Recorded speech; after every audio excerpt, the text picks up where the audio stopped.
So my dad is quite traditional. He believed in the whole narrative of, okay, go to school, get a good grade, good job, and everything. But, we have a new narrative today. So he donated a lot of air cons for me to go to the best schools. And I ended up in one of the girls' schools, right? And at 14 years old, you have this buddy called a peer support leader. She's supposed to mentor you. She's just 2 years older. And what happened one day is I realized that she actually committed suicide. Right? I was 14, she was 16. And that was really the first time I started questioning education and what it was for. And I think that point actually taught me two things. One was that how well you do in school really it's not any indicator of how well you manage life. And the second thing that I realized was that if you just always live your life by what someone else tells you to do, it's really, really not a life you should be living. So what happened at 14 was that I actually really put education in its place. I realized that, you know what, I'm not even happy competing academically with all these brilliant girls. And you know what, I'm just going to design my own curriculum for life. And that was when when I chose my subjects and all my courses later on, I only chose subjects for two reasons. Either it was easy to score and I had a lot of time to do a lot of other things, or I'm actually really, really interested in it. Right? And that actually gave me a lot of time to do a lot of things. So from 14 years old, I actually started working. I actually went into the world of work and was doing waitressing, banking, like all kinds of random stuff. I didn't even know what I wanted to do. But it was really the exploration of what a lot of panelists have said. What was the wrong job for me and what was the right job for me? And through that process, I learned a lot. I learned a lot. And I actually started trying to monetize my passion because there was this whole other narrative, right? Passion, you must go ahead and you must be free and the money will come. So at 14 years old, I also wanted to be an animator. Right? I wanted to be a Pixar animator. And I actually went on the Pixar website looking at all their jobs, seeing what universities they hire from. I wanted to actually do animation. When my parents actually saw that the application letter, they tore it. And they said, you know what, animation doesn't make any money. So okay, I went back into JC, did all the stuff, and I wanted to do computer science. Right? I love computers, I love designing, I love what technology does. And when my dad realized I wanted to do computer science, he said something. He said, if you take computer science, the most you will be is a technician. Look at Facebook, look at Google. And there was one point in my life I realized, you know what, the people who even love me the most, my parents, they might be wrong. And whose advice are we listening to? And how do we discern what's actually the truth? Because a lot of my friends, they have great ideas of being a doctor and a lawyer, but do you actually know what that means? Right? And unless you actually go quickly into the real world or to actually find out and to seek the truth, do you actually know whether what you even believe is true? So what happened that was very big for me was I then started my own design studio, and I was kind of an accidental entrepreneur. I started designing for the school, for student council, for orientation, and suddenly the school said, hey, your designs are actually pretty cool. Can you design our yearbook? Can you design our corporate videos and all that? And they said, but to actually pay you, you have to start a company. Right? So, okay, I went to go and start a company just so I could get paid. And it was a great time of learning the basics of business, right? Monetizing your passion.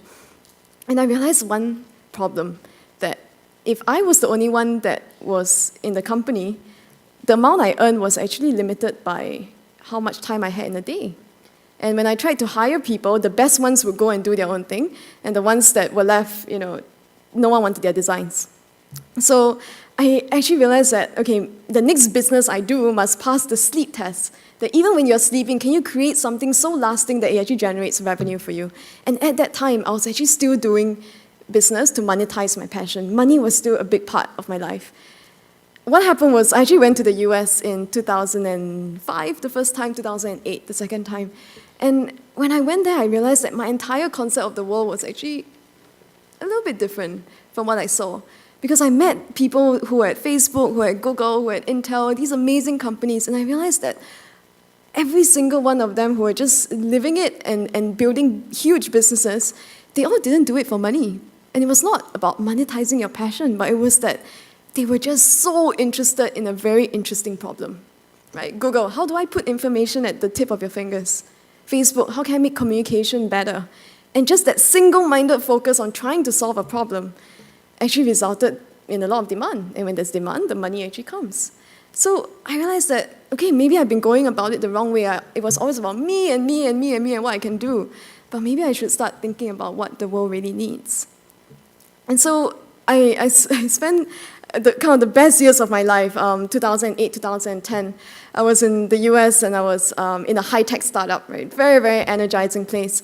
And I think we all come to this realization at one point or another. And as we grow up, I take inspiration from Steve Jobs, right? As we grow up, there's this concept of life, and you're supposed to fit into life and not screw up.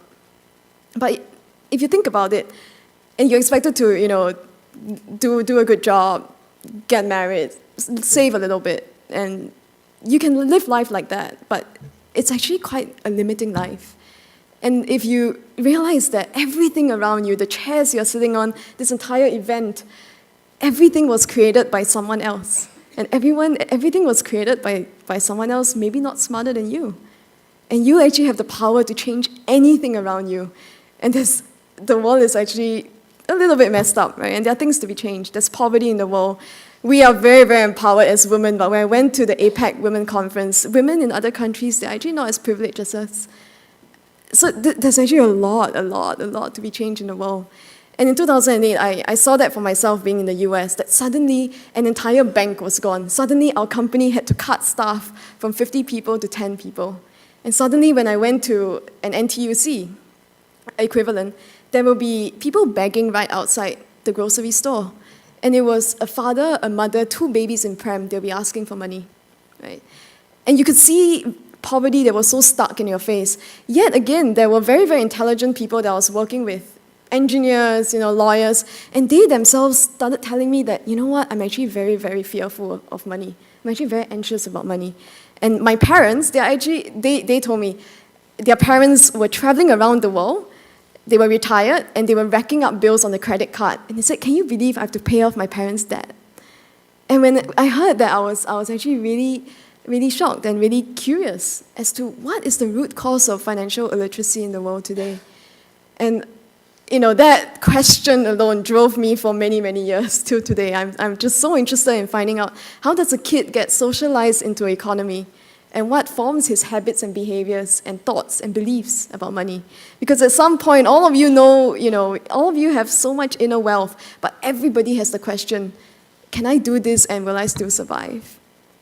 And what I later on realized was that kids actually have no problem with money at all. In fact, kids have the purest form of where money is in their lives. But as we grow up, we have all these beliefs and things that form our minds, and that maybe reduces a bit of the courage that we have to actually pursue our dreams. So when we looked at PlayMoolah when it first started, it was actually a virtual world for kids and a platform for parents. And kids, could learn how to earn, spend, save, invest, and give, to give them a very holistic view of money. And parents could actually see what the kids were doing and to start the money conversations at home. Because what we realized was that with the kids who didn't have the money conversations and proper values being taught, they actually had to make a lot of mistakes to learn it themselves. So we wanted to facilitate that conversation between kids and parents. Just last year, we actually expanded our product to something for young adults in Singapore. It's called YWAF. And I will answer the question on startup costs because it keeps coming out to give a comparison. If you actually whip out your phone and try out YWMoolah, WHYMOOLAH, it's actually a simulation app, right, that takes you from graduation to the end of your life, right? Think about your epitaph, and it puts time into perspective. If you only have 60 years, if you only have 80 years, and you make decisions, how will it play out over time? So if you get a sense of the app and you actually see it, right, that entire effort took about $200,000, right? It's just an app. It's so insignificant on your phone, but that took $200,000, about 20 people working on it, 6 artists, 6 engineers, and to actually produce something. I think what brings me great joy is that a realization that the world has actually 2 kinds of people almost. There are people who just consume, the passive consumers. I just buy and buy and buy and buy and sales. And then there are people who are actually producers of wealth and producers of value. And what I feel that is really, really empowering that I've seen with everybody up here is that everyone is really tapping on what they have inside and creating new value out of it. And once you create value and you actually can determine the difference between money and value, your discernment actually becomes very, very clear. That, you know what, if I'm so confident that I can produce value, the money will come. And you really operate at another level of being really, creating value for society. So today, we actually have a whole range of products from kids to young adults to parents, and we actually are trying to start, I would say, a little conversation in society on what is your relationship to money. Is it a master of your life, or are you actually in control of it? And if you put it in its place, right, there's one last thing I'll end with, which is an analogy that we like. Money is kind of like fuel for a car, right? Imagine you have a car and there's petrol inside. You have to know where you want to go, and then the money will fuel and drive it. It's not that you should stop at every single petrol station to fuel up. Doesn't make sense. If I have piles and piles and piles of money, doesn't make sense, right? Money needs to flow. Money needs to create more value. And we just want to try and put money back into this place and not let it be a limitation to how you want to live your life. So with that, thank you so much.